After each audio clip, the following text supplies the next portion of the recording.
कृष्णा। ओम नमः शिवाय। कल शायद कथा का अंत का जो भाग था वो कट हो गया था।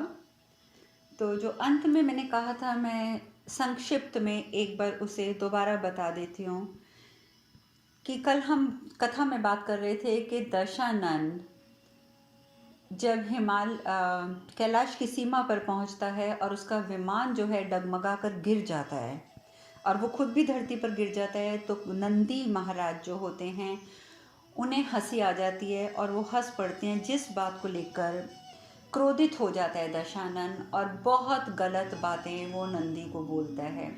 वो नंदी जी को यहाँ तक बोल देता है कि मैं तुम्हें मूर्ख कपि की उपाधि देता हूँ, क्योंकि तुम उन्हीं की तरह कपि की तरह अशिष्ट हो और मूर्ख हो।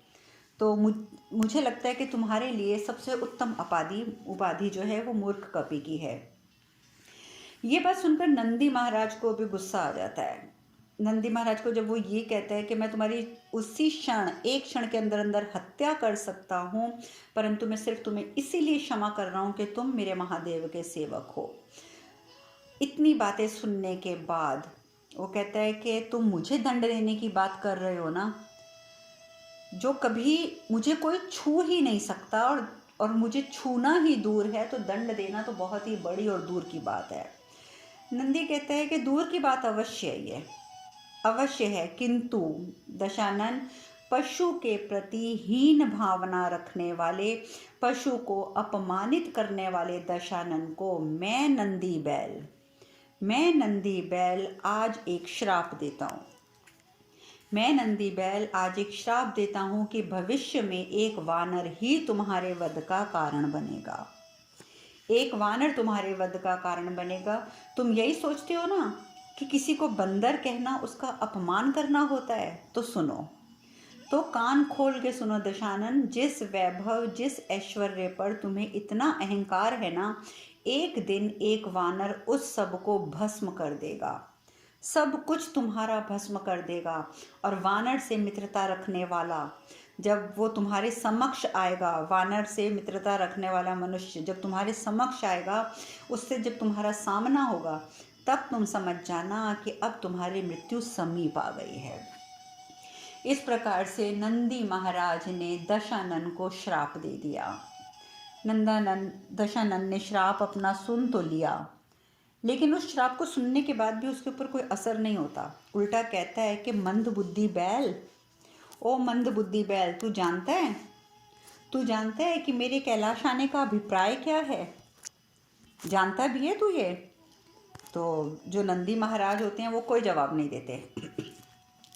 दशानन कहता है मैं यहाँ अपने प्रभु को ले जाने के लिए आया हूँ और कैलाश सहित उन्हें उठा कर मैं लेके जाऊँगा। अब ये जो कैलाश है वो यहाँ पर ना होकर अब लंका में होगा और मैं प्रभु को कैलाश समेत उठाकर लंका ले जाऊँगा। और तुम जानते हो, जिसके पास स्वयं प्रभु हो उसे किसका भय? किसको श्राप का भय देता है तू? मुझे किसी का कोई भय नहीं है। तू देखना, तेरे सामने मैं तेरे प्रभु को उठा कर लेके जाऊँगा। नंदी हैरान हो जाता है।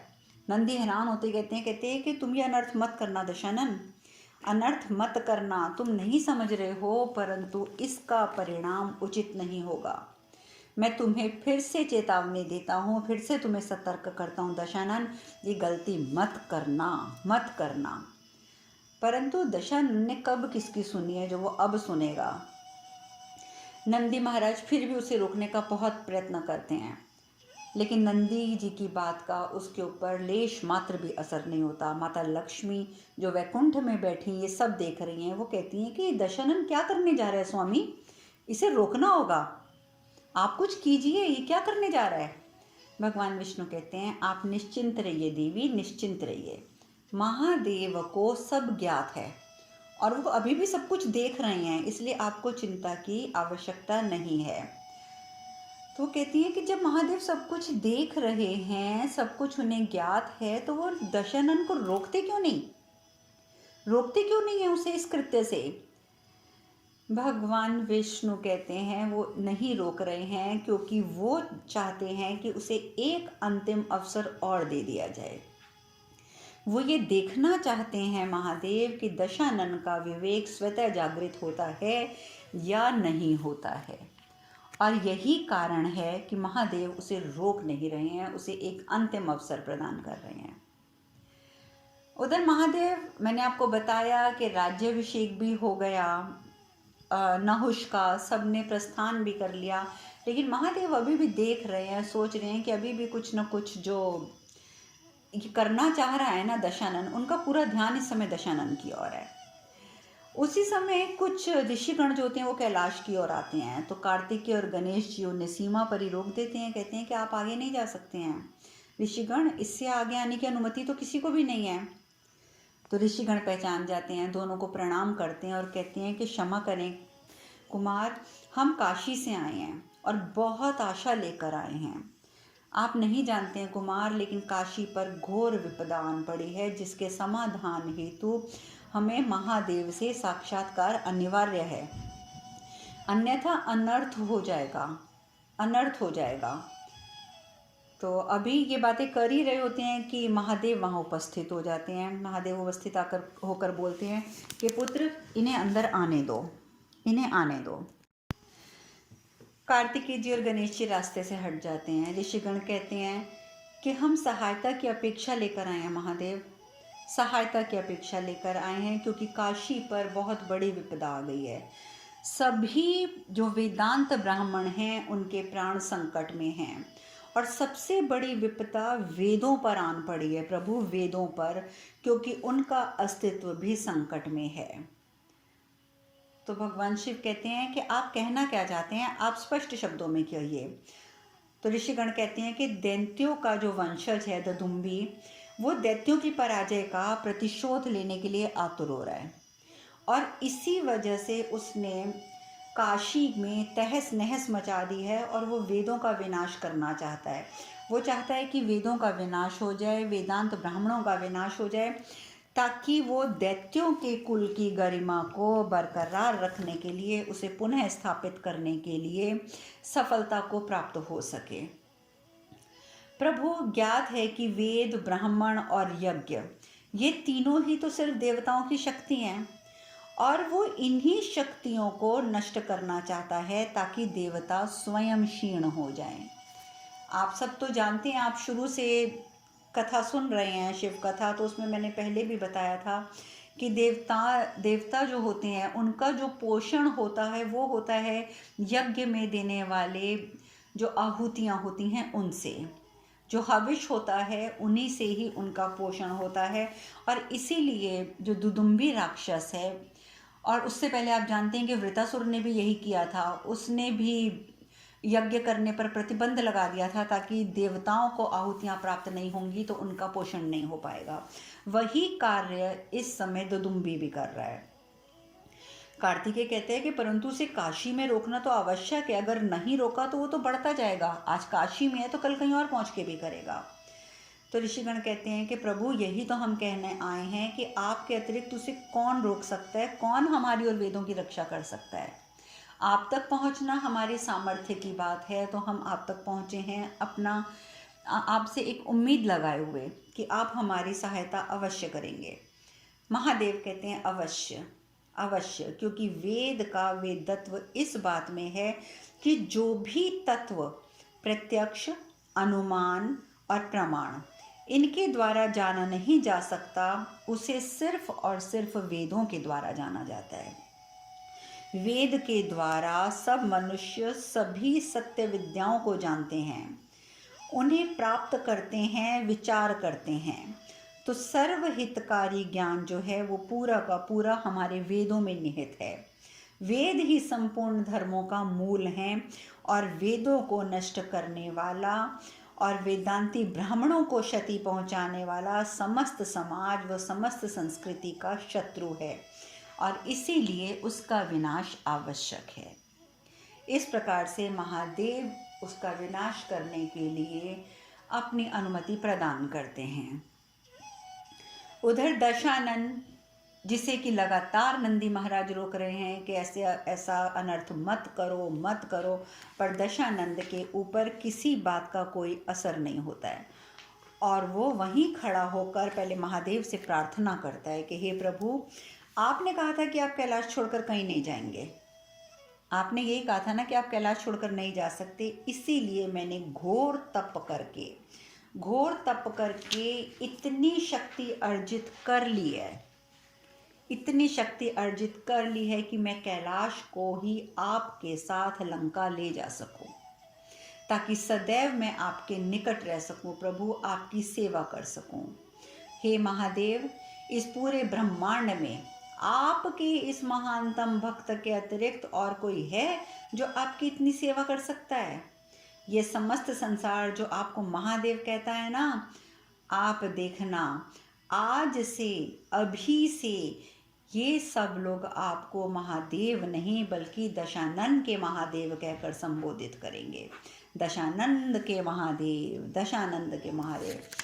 इतना घमंड उसकी बातों में है, दशानन की बातों में। देखो, पहले कुबेर जी ने भी सचेत किया था इसे और ये घमंड में आ गया था, और तब कुबेर जी ने भी कहा था कि भक्ति में अहंकार विनाश का कारण बनता है। नंदी जी ने भी समझाया कि अभिमान के लिए कोई स्थान नहीं है कैलाश पर, परंतु किसी की बात का असर कहाँ हो रहा है दशानन पर।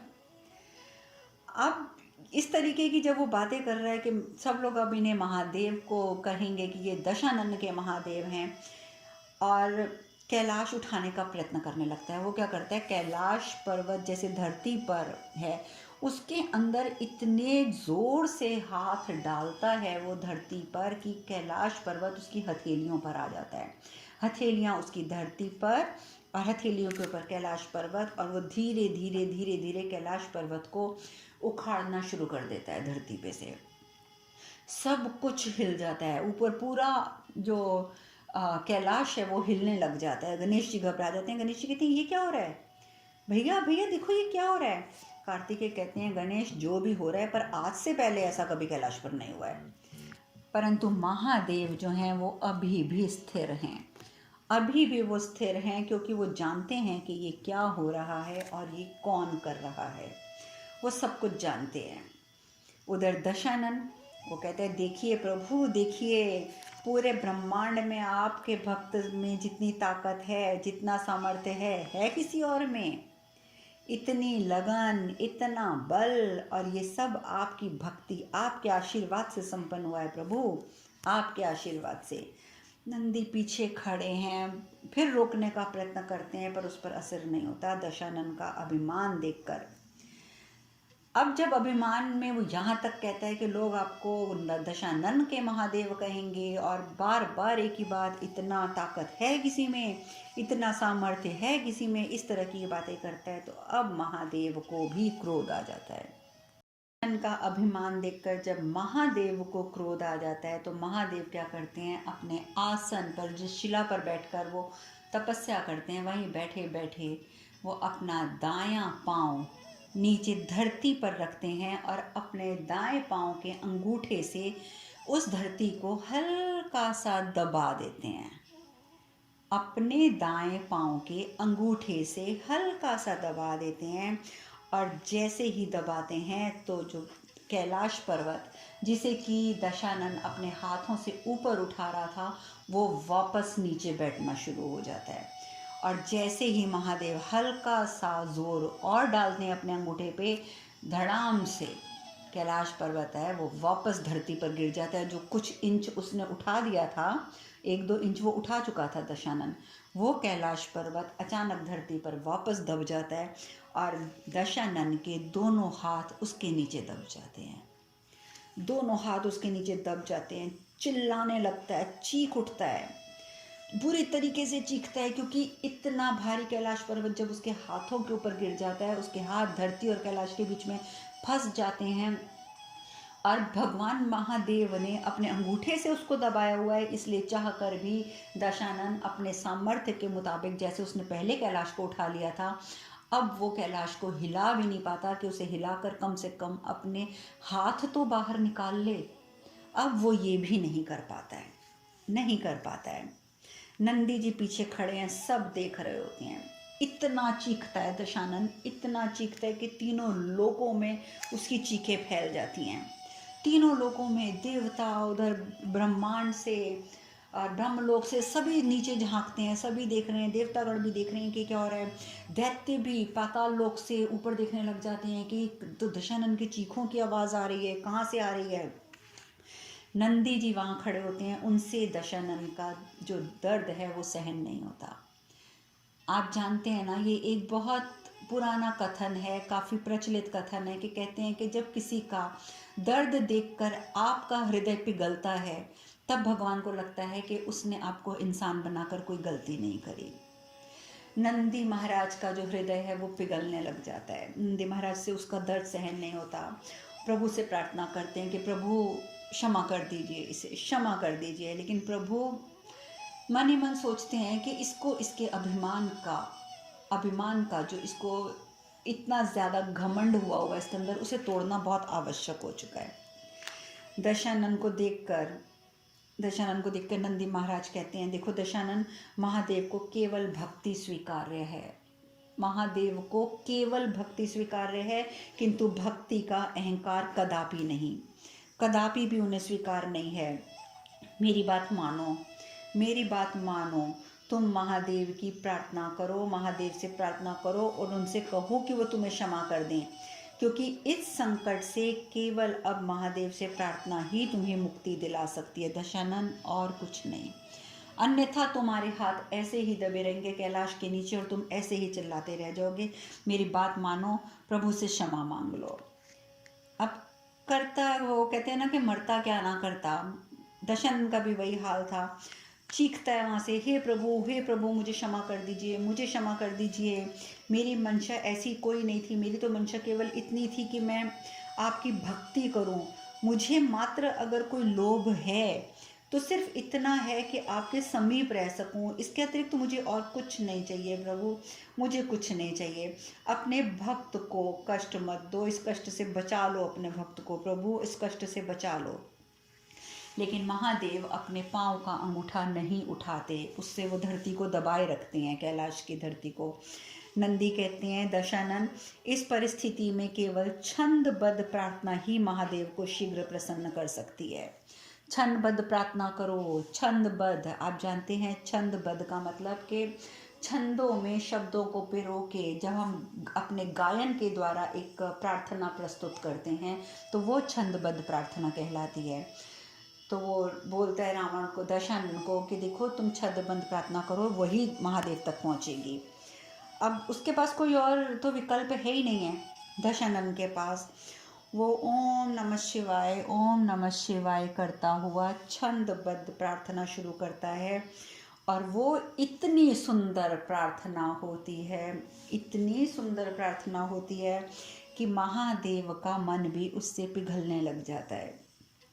और आप जानते हैं कि इस समय दशानन ने भगवान से जो भगवान की प्रार्थना करी थी वो बाद में शिव तांडव स्तोत्र के नाम से प्रसिद्ध हुई थी, जिसका पाठ हम आज भी करते हैं।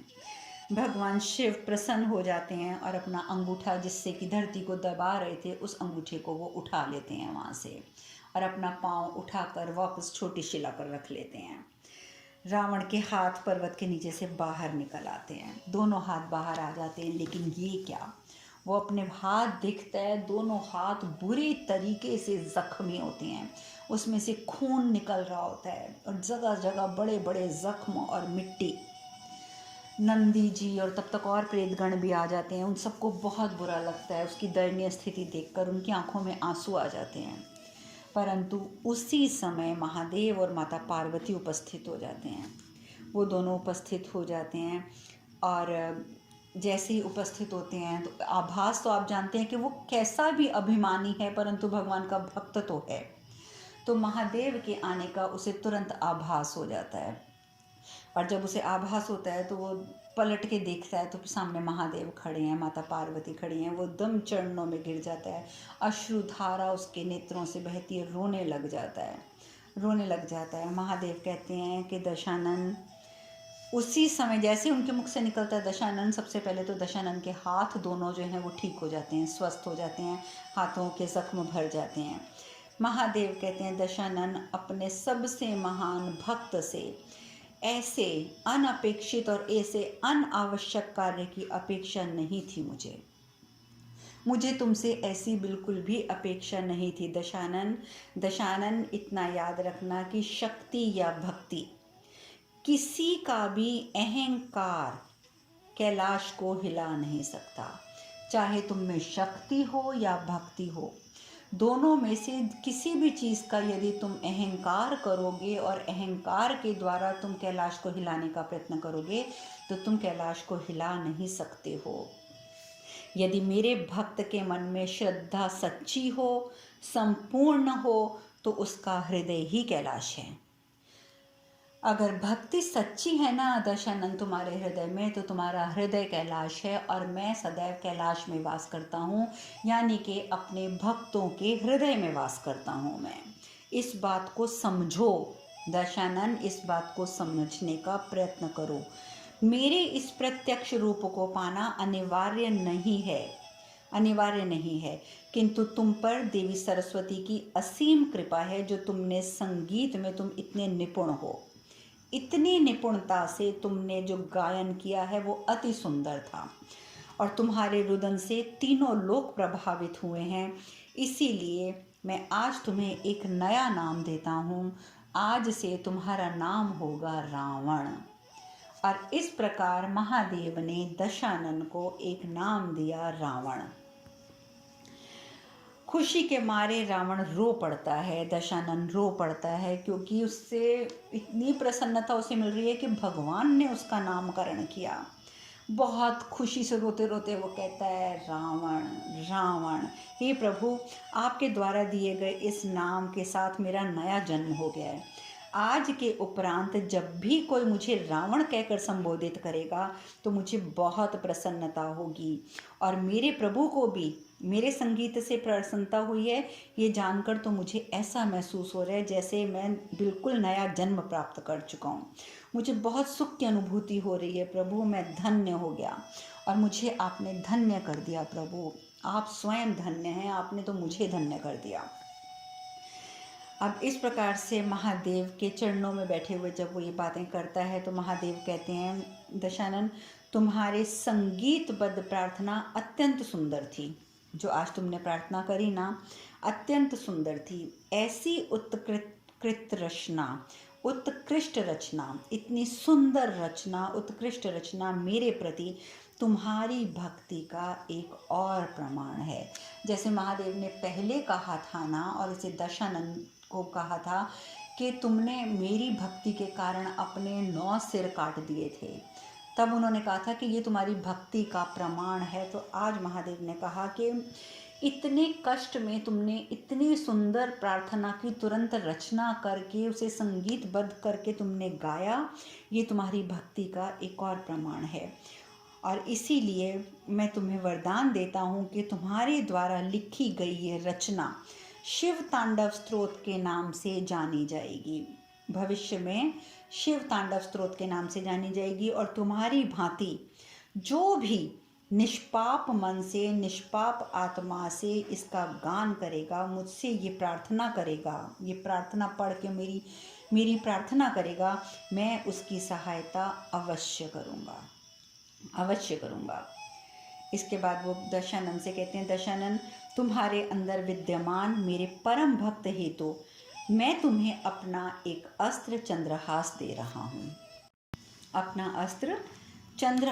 रहा हूँ।